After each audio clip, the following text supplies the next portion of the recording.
Welcome to another episode of The Artsy Raven, a show about writing and publishing with your host, J.F. Garrard. Welcome to another episode of the Artsy Raven, and today our special guest is Marie-Josée Poisson. So Marie spent many years working as a senior level communications professional for various Montreal organizations, including a stint as a magazine editor. She left the communications field to focus on her creative writing and has written 3 historical novels. So welcome, Marie. Hi, I'm glad to be here. So tell me a little bit about your work before and how did you shift your focus to writing? Well, actually, I did a lot of writing in the course of my what I like to call my first career as a communications executive, but it was all something that was that I was ordered to do. It was not something spontaneous. Press releases, websites, speeches, and such.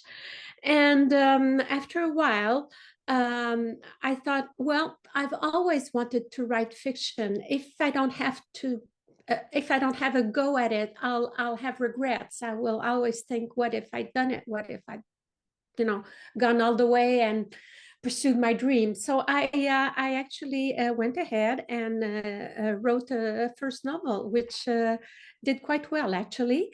So my previous jobs were, like you mentioned, as a magazine editor, it was for Place des Arts, which is Canada's largest cultural venue. It has several concert halls and ballet and opera and all that. So it's a big complex. And that publication was the in-house magazine, and it was bilingual. So it was both in French and in English. Then I was communications director for l'École supérieure de ballet du Québec, which is the French equivalent to the National Ballet School in Toronto. And so that was that. And prior to that, I worked for 3 years in Dubai as an advertising executive. I know Dubai is very much in the news these days, so I don't have to say where it is. Yes, that's another podcast altogether. Yeah, that's another subject altogether. Now, was there a specific moment that made you decide, okay, I'm going to leave communications and just dive into writing? Yes, there was actually. In my novel, where we will get there eventually, the main character, the main female character, has to deal with a horrible poisonous boss, and I was headed for possibly my third burnout, and I thought, oh, no, that's too much. It's no. I had the possibility to stop. It was not difficult on my household or my husband or anything. So I stopped and I started writing. That's what brought it, really. It pushed me to do it. Now, in your professional background, you're mostly writing nonfiction. So how did you sort of decide you want to write historical fiction or Yeah. historical books? Well, actually, the inspiration came not from very far. It came from my name, Poisson, which is a very, very French name. I did my own family tree before I even started writing. I wanted to know where I came from and all that. And on my father's side, it's French, all the way. And on my mother's side, it's more of a mixed plate, a little bit of Scottish and probably a little bit of native and, like that. So anyways, historical fiction, I realized that I shared this name with some would call infamous historical figure who is Madame de Pompadour. Marquise de Pompadour. She was born Jeanne-Antoinette Poisson. And I thought, oh my goodness, I've been teased enough all through my life about this name. that lends itself to mockery and all sorts of innuendos. And I thought, I don't want to be associated with her, because what people remember most about her is that she was the king's mistress for 20 years. And some of them even call her the king's whore, which she was not. She was much more than that. She was an intellectual. She was very educated. I mean, it's this short description doesn't apply to her at all. So I started digging into that, and I thought, oh my goodness, what a fascinating character. And I started weaving a fiction around the name Poisson. So that's how it happened. Okay, and this eventually led to your new book, Bloodbound. Yes. So did you do any research? Like when did you go to any historical places or was it mostly in the library? How did you find out more information? No, well, actually, I did a lot of research, because this first book, it took me 5 years to research and write it. I'm not a historian, but I like my facts to be correct. I like to get things right. So I started my research here in Canada, in Montreal. Montreal has quite a bit to offer in that respect. It has, for instance, Chateau Ramsay in Old Montreal, and it was built in the I believe 1600s. Still stands to this day, and it was at one point the seat of power when the Americans tried to invade Canada in 1775. Benjamin Franklin stayed there for quite a few weeks. It's like his headquarters and all that. So anyways, I started my research in Montreal, and quickly I realized that I would have to go to France to learn more about what I wanted to find out about. Madame de Pompadour, having lived there, this is where I could find the most about her. So the research was an adventure in itself. I met incredible people. One of them was Georges Poisson, no relation to me whatsoever. Oh, say your last name. Yeah, it was such a coincidence. And at the time I was researching the Élysée Palace, which is today's presidential palace in France. And I couldn't find the information I wanted, and I would have loved to go inside, but you can't visit it because it's, I mean, you just don't knock on the door and say, "Cuckoo, I wanna have a peek inside." You know, it's the seat of power.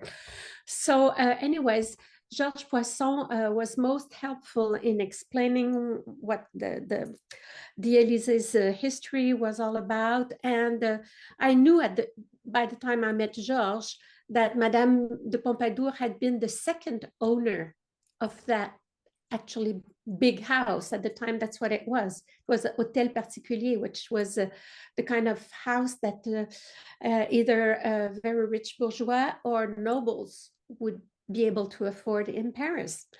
So that helped me even more tie Madame de Pompadour to the plot, to where I was heading and all that. So, and Georges also called the curator of the Versailles Palace, because I wanted to see where she had lived. Of course, it has changed since. It's been 200 years. But he had the curator open the private apartments of Madame de Pompadour just for me. They were closed to the public at the time. So I got to spend the whole morning going to what was her private bedroom, what was the salon where she would entertain, the sort of office, because she wrote tons of letters where she would do all her correspondence and all that. And no, I mean, just the research. You know what they say, the journey is sometimes more important than the destination. It was so much the case for me in that respect. Okay, now it's a historical fiction, so how do you balance some of the facts with the fiction part? Like, you don't want to stretch it too much, but you still want it to stay true, some of the facts, right? Yes, yes, very much so. So the way I work is that I like to have a plan. I like to know where it starts and where it ends, where the story begins and finishes. But sorry, I lost something there. So I guess how do you balance writing historical fiction? Okay, so the reason I was saying I like to have a plan is that I since I work around historical facts, I have a canvas. I have the dates, I know where it happened, I know when it happened, and I sort of weave my story around all that. So yes, whatever I wrote about Madame de Pompadour is actually true. And and some things I uncovered while doing research, and I actually thought, oh, this is an interesting bit of detail. Maybe I could use it, you know. And like one example is that towards the end of her life, because she was sick, most likely she had the tuberculosis. She wore a lot of makeup, and the makeup they were using at the time was toxic because the powder, you know how white they like to look. That's called ceruse, and there was what do you call it, lead. There was lead in the powder, and it would slowly poison them. And there's even a theory, but it hasn't been proven, that her makeup might have precipitated her death, because when you put on all this powder, you end up breathing some of it and ingesting some of it, and of course it's all terrible. Yeah. So I would take historical facts or historical details such as the one I've just said to you, and build them into my story. Okay. Now, while researching the book, what was the most surprising discovery you made? Yes, very surprising.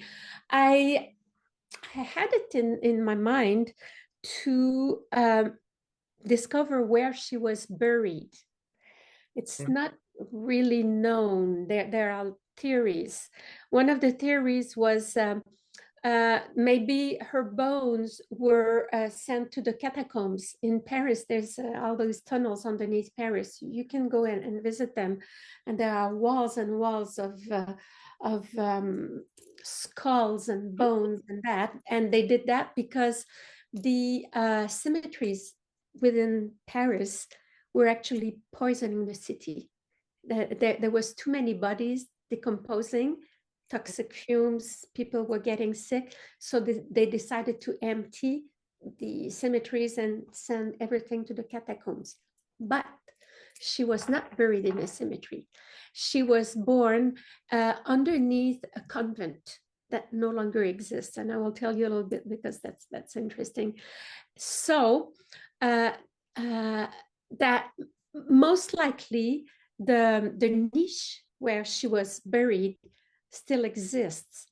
But the surprise is the convent was where Place Vendôme now stands today. And Place Vendôme is the chicest of the chic in Paris. This is where the Ritz is, you know, where Lady Di left from when she got into the tragic accident. This is where Van Cleef & Arpels, Cartier, Baccarat, they're all there. All the most iconic brands you can think of, they are there, mostly jewelers. So can you imagine Madame de Pompadour, who was the epitome of fashion and style in her day and age, to be buried right in the center of today's style and fashion and luxury in Paris? To me, it was like, oh, good for you, Jeanne-Antoinette, you know. So that was a surprise to me to realize that most likely she lies there. Okay. So I wanted to tell you about the convent. The convent was destroyed to open a street because Place Vendôme was really a circle, like a roundabout. close by the convent, so they destroyed the convent to make Rue de la Paix, which is also one of the chicest Okay, places. now let's take a step back. Can you give us a little summary of the story in your book without giving too much away, like the back cover? Yeah. So um, this main character I told you about, she's called Lou. So Lou lives under a false name because her real name is Louise Poisson. And I've already told you about the problems of bearing the name Poisson. So she lives under the name of Lou Ashby, which is her mom's name. Ashby is her mom's family name. And then eventually, the nasty boss uncovers that she lives under an alias, and she exposes her and say, "You see, I've always said that she was such a princess, and and she's not even telling the truth about her own identity and blah blah blah." And she makes a big fuss out of that. So Lou decides, okay, enough already. I have to find out. I have to know. Could I be related to this infamous marquise? So she embarks on a search. And in parallel to that, oh yeah, her main goal is to find her first ancestor to have come to Nouvelle-France. And she does. But when she finds him, the trail ends there because there's very little known about him. So in order to find out more about him, she has to go to France. So this is how it starts, really. In parallel to Lou's quest for her identity and ancestry and lineage, there's this costume and textile specialist who is called at the Élysée, because they've uncovered something very unusual. The walls of the Élysée are not supposed to hold any secrets anymore because they've been opened so many times just to put in plumbing and wiring for telephone and whatnot. I mean, imagine this place is over 200 years old. So, but it did held a secret, and they find a dress there. And this dress is full of blood, so they don't know whether someone has been murdered in it or if it was evidence that was stashed away or whatever. So that's how it starts, and it unfolds from there. Okay. Now, what kind of questions do you hope readers come up with after finishing Bloodbound? Or do you hope that they have more interest in looking up history of the French? I would hope that people would get interested in their own lineage and ancestry. I know that there are, websites who do that nowadays and all that, but I find also that around me, people are not so interested in that topic. And I find it sad in a way, because I think it's important to know where you come from. In this day and age, everything goes so fast. It's nice to slow down and sort of take a look behind you and see what came before you. So yes, I would like people to be interested in that. And also another thing that I've tried to do in my book is to show a different Paris. Just so you know, my book first came out in 2014, so that was like some 12 years ago. And I find that nowadays on TV and in movies and all that, they show such a postcard picture of Paris. And it's not only that. And I wanted to take the readers sort of behind the scenes, like when they do all this inquiry behind the dress. how old is it, and where does it come from, and who could it have belonged to. I take the readers behind the scene at the Musée des Arts Décoratifs, which is part of the Louvre. It's the Decorative Arts Museum. And this museum includes a vast section about textile and garments. So I take them there, or I take them inside l'école militaire, which is the military school, and that was very difficult to get into because it's a bit like asking to visit the Pentagon. Nobody will let you in because it's still a military academy, so that's where they train officers. It's still the seat of military activities and documentation. And it's also that's a well-kept secret. It's also the equestrian academy of the French Republic. So whenever you see those beautiful horses, you know, when you see the 14th of July parade coming down the Champs-Élysées and all that, and with all this pomp and panache, and this is where they keep the horses. This is where they train the horses. There's a big it's like a ring, and they have the horses. It's like a racing track, but it's for practice. So anyways, I take the public inside there. If my characters wander around Paris, they don't go to, I don't know, a major artery. They won't go and have a coffee on Champs-Élysées or in Saint-Germain-des-Prés. They will go in a little back alley, in a little restaurant that, you know, they only they know about. You see what I'm saying? So this is what I'd like people to get from my book, you know, that there is another side to Paris. Okay, let's switch gears a little bit. Now, do you have any advice to other professionals that want to switch gears and transition into writing? Like, was there anything you found that was any lessons learned from doing the switch? Well, the first one is the one I told you right off when we started, is that if it is something you have in you, do it. Otherwise, you'll regret it.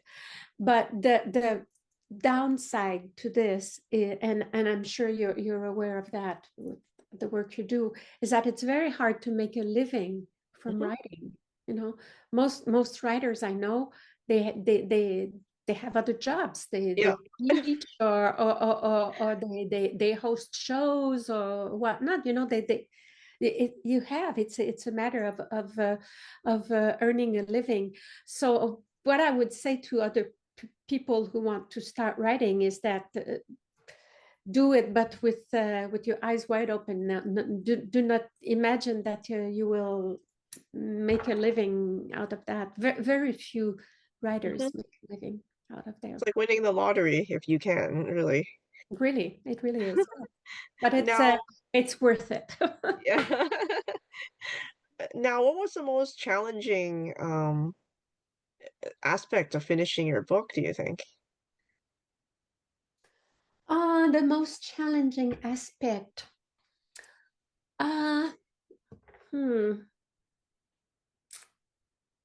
Well, when you write, you have to deal with criticism, and you get it from your publisher, or you get it also from your first readers before you even send your manuscript to a publisher. Of course, you want to have some people around you to read it, and they might tell you, please don't humiliate yourself, don't do that. It hasn't happened, but it could happen, you know, because it's you get very insecure about your writing, especially when it's the first one, you know. So yeah, it's a bit like that. Yeah. Okay, now if you could give one piece of advice to aspiring writers today, what would it be? Well, like I said, go for it. Don't miss this chance. But what I would say is write a full draft, write a whole first version, and probably keep in mind that there will be several versions. In my case, I think there were 4 or 5. I don't know. So write the first draft and take it from there. Edit, adjust, delete, whatever you need to do. Because if you write your first chapter and you come back and you polish it until it's perfect, Yeah, that's what I you'll do. never get to the I know. second chapter. Trust me. So you're laughing, you know that, Yeah, huh? I know. You've been there. I'm doing that right now. But yes, Yeah. I have to get through one draft. I know. Yeah. You have to finish it, and then take it from there. So that would be one piece of advice I would definitely give. Yeah. Marie, you're going to do a reading for us. Can you give us some context before you start? Yes. The first excerpt I'm going to read is actually the first chapter of the book, because I find it gives context, and it gives an idea of how the intrigue is going to be, going. And so that's what it is. So the main character in that excerpt is Emmanuel Aubin, and he's a gifted craftsman, and he's been called at the Élysée, which is the presidential palace, for delicate renovations. He discovers quite by accident something that may change the course of history. So he calls the costume and textile historian Geoffroy Le Hideux to the rescue. So that's the setting. So it goes like this. The Palais de l'Élysée was growing old. In some ways, the presidential palace resembled an aging lady who needed constant care to retain her former splendor. This time, it was the Marquise de Pompadour's parade room, now known as the Salon Pompadour, that required his attention. The morning's work was going smoothly until a sander glided at the base of an exposed wall and touched a floor plank in front of the worksite. The herringbone piece sank as if a foot had pressed down on a pedal. The men initially thought the parquetry was simply damaged. When they looked more closely, they noticed that not only had the herringbone been lifted by a hinge, but also the adjoining wall had opened. Like a lever, the moving plank had activated a door, a small shuttered enclosure, hidden until then by rough plaster, was revealed.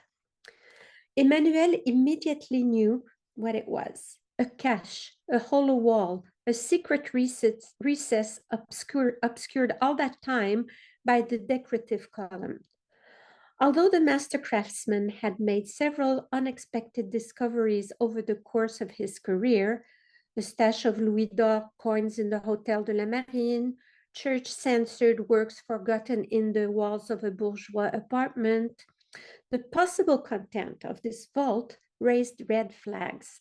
This was the center of the state's power. The discovery had to be treated with the utmost caution. He knew the protocol for dealing with historical and museum officials, yet he didn't know what to do in this case, in this highly political context. Call palace security? Alert the Élysées curator Jean-Pierre Borde? He didn't want to tell him about his find, which he sensed could be important. Confronted with this still mysterious cache, he knew he had to act with complete confidentiality until he had more information. He decided to first determine what was inside the recess. Cautiously, he further separated the narrow shutters. What he saw inside left him baffled. "It looks like a shroud," the floorman exclaimed in fear as he shamelessly peeked over the master craftsman's shoulder. Emmanuel hoped the white cloth wasn't hiding a corpse. A few years before, he had found human remains sealed in the walls of a provincial castle. Imagine the scandal if there was a skeleton in the closet of the Élysée. His deft hands found the seam where the edges met on the sheet-like cover. With infinite care, His fingers, practiced in operations requiring immense agility, parted the swaths of the visibly ancient fabric. The French doors leading to the garden illuminated the scene from behind. Struck by the morning sunlight, a rich blue material appeared with a floral pattern brocaded in gold and silver thread. It was a dress, a lavish dress, perhaps ceremonial or court attire. The master craftsman, somewhat emboldened, continued his inspection. Then, suddenly, he recoiled, and the ginger hair on his forearms stood on end. Is there a body? Asked upon seeing Emmanuel's involuntary reaction. Close. There seems to be blood all over the dress, as if the person wearing it had been murdered. It may be compromising proof that was stashed away. He speculated under his breath. Unclear on the steps to take next, he decided to offload the problem onto an acquaintance he trusted implicitly. He took out his cell phone and hastily made the call.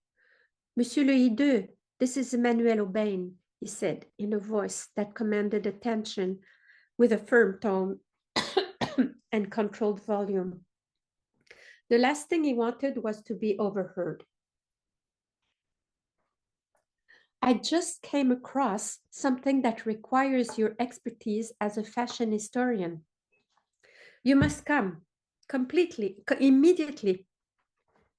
Emmanuel suspected he couldn't keep the cash and its content a secret for long. There was a lot of hustle and bustle at the Élysée. Furthermore, as an expert in decorative motifs, he found that he had detected a small detail in the fabric that could well trigger strong reactions and immense envy. All he wanted now was for Geoffroy le Hideux to get there quickly. That's the end of the first excerpt I wanted to read. The second one is between Geoffroy le Hideux, the costume historian, and Jean-Pierre Borde, the Élysée's curator. I like this excerpt because it brings together several of the themes in the novel.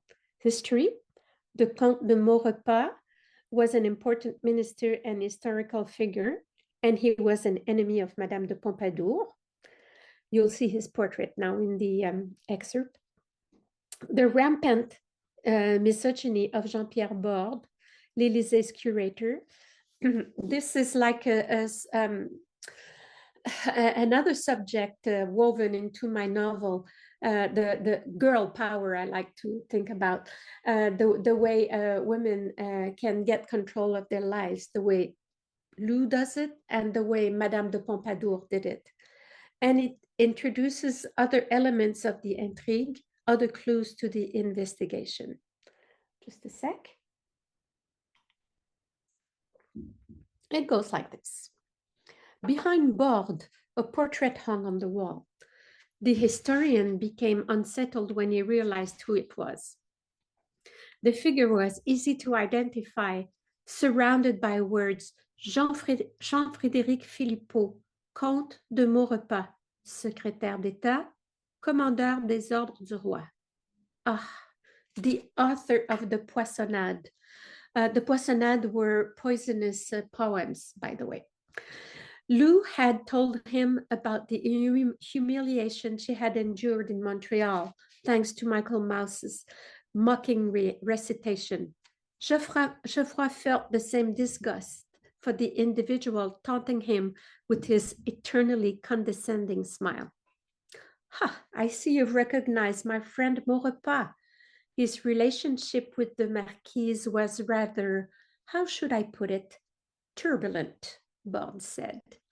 Remembering the way Borde had treated Dominique Lepic at the press conference, Geoffroy said to himself, he must have been a complete misogynist, just like you. The fact that you chose this particular portrait speaks volumes. Maurepas loathed Jeanne Antoinette with poisonous refinement, an accomplished son of a bitch. He was increasingly convinced that Bode was simply using the Marquise to boost his reputation, especially at that moment. I insisted on meeting you, Geoffroy said, because there have been new developments in the matter you so eloquently presented to the journalists yesterday. I'm listening, Bode said, the good prince granting an audience. He only heard the compliment in Geoffroy's word, impervious to the underlying sarcasm. Because of all the blood on the fabric of the three-towered dress, Geoffroy said, I thought it wise to have forensic analysis performed. Unfortunately, I didn't get the results until this morning, too late for the press conference. But I wanted to tell you what they revealed as soon as possible. Bode's eyebrows raised, leaving their hiding place behind his two classical glasses.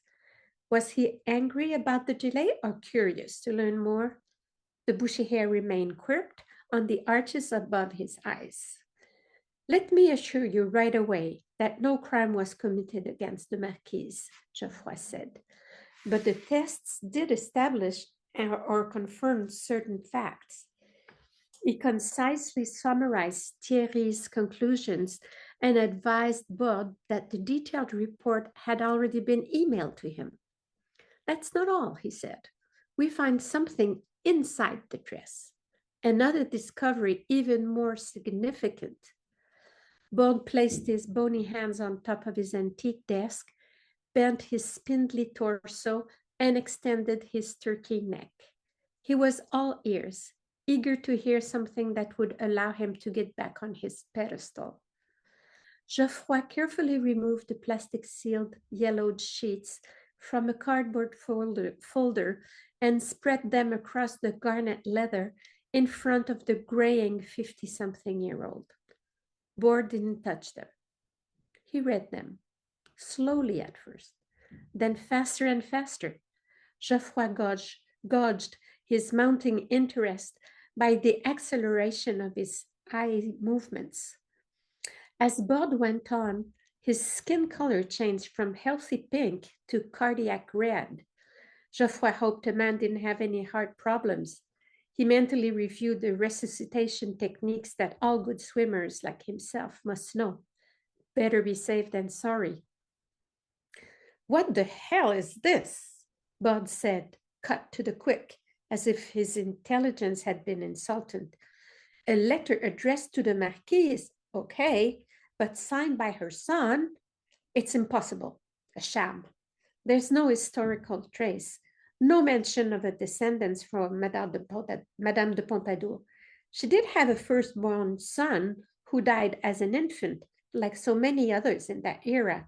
Then a daughter who passed away at a young age. But that's it. How do you explain this letter? It's hardly credible. A forgery, for sure. That's it.